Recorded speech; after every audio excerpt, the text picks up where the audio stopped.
Here we are in Bristow, Virginia, outside the new townhouse.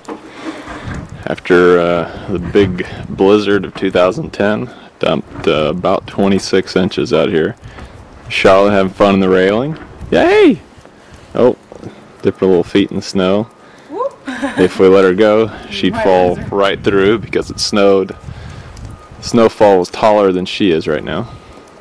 So pan back to the backyard here. There are lovely trees behind us. These are half fence. Let's see, there's some good picture of the accumulation on our, whatever you would call that.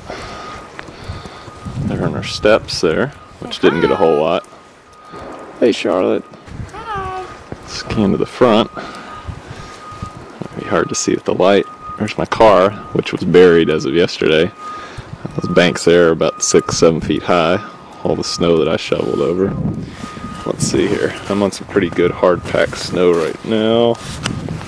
It's watching me fall right through the ground. As you can see, it comes up to about my knee. And there's Charlotte again. Hey Charlotte! You stand in it?